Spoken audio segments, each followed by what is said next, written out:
বাজেটে সঞ্চয়পত্রের মুনাফার উপর কর বাড়ানো হয়নি, বরং অতিরিক্ত অর্থ ফেরত পাবেন করদাতারা।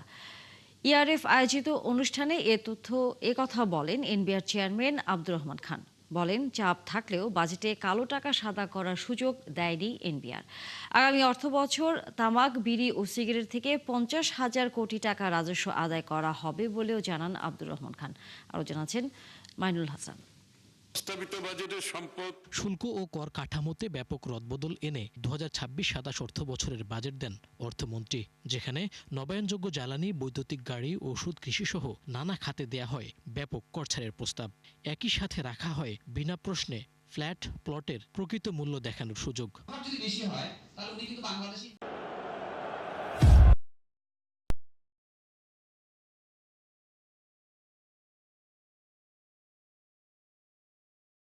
কিছুটা ভিন্ন ব্যাখ্যা দেন এনবিআর চেয়ারম্যান।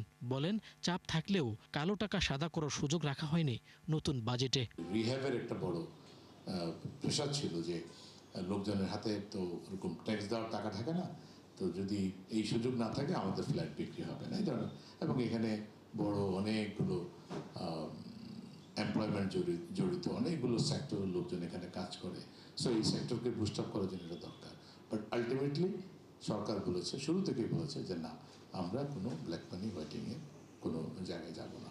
সো আমরা এই ধরনের কোনো সুযোগ দেই নাই। বাজেট পেশ করার পর থেকে সঞ্চয়পত্রের মুনাফার উপর উৎসে কর বাড়ানো নিয়ে আলোচনা হয় নানা মহলে। এনবিআর চেয়ারম্যান বলেন, এই হার আগের 10% আছে, বরং উৎসে করের পরিবর্তে তা বিবেচনা করা হবে আগাম কর হিসেবে। ফলে অতিরিক্ত অর্থ ফেরত পাওয়ার সুযোগ থাকবে গ্রাহকদের।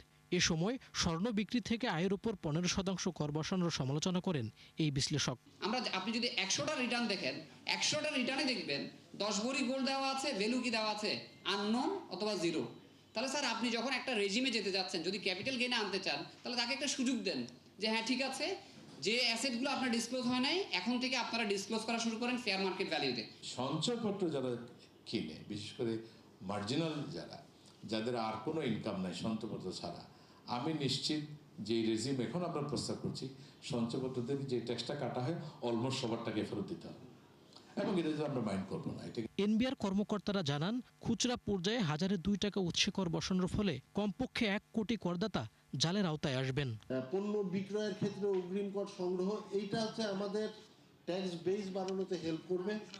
এবং আমরা চেম্বার অফ কমার্স যেমন বলে থাকেন যে আমাদের বাংলাদেশে প্রায় 2 থেকে 2.5 কোটি ক্ষুদ্র ব্যবসায়িক আছে, তো আমরা আশা করছি এই ক্ষুদ্র ব্যবসায়িকদের একটা বড় অংশ এটার মাধ্যমে, ট্যাক্স রেটের মাধ্যমে আসবেন। যে যারা বিআইএন নাই তারা কিন্তু ব্যাংকে অ্যাকাউন্ট ওপেন করতে পারবে না। ব্যাংকে অ্যাকাউন্ট ওপেন করতে গেলে বা ট্রেড লাইসেন্স নবায়ন করতে গেলে তাকে কি লাগবে, বিআইএন নিতে হবে। সমালোচনা আমাদের ছিল যে আমরা আসলে মানে একটা প্রেডিক্টেবল পলিসি দেই না, ট্যাক্স পলিসি দেই না। এই জায়গাটা থেকে আমার মনে হয় এবার ভ্যাট বলেন, কাস্টমস বলেন, ইনকাম ট্যাক্স বলেন, আমরা সব মানে প্রত্যেকটা ডিপার্টমেন্টে বেরিয়ে এসেছি। আগামী অর্থ বছরে স্বয়ংক্রিয় অডিট কার্যক্রম বাড়িয়ে বাড়তি রাজস্ব আয় করার কথাও জানান এনবিআর চেয়ারম্যান। বলেন, সিগারেট, বিড়ি ও তামাক পণ্য থেকে রাজস্ব আয়ের লক্ষ্য 50,000 কোটি টাকা। মইনুল হাসান, 71, ঢাকা।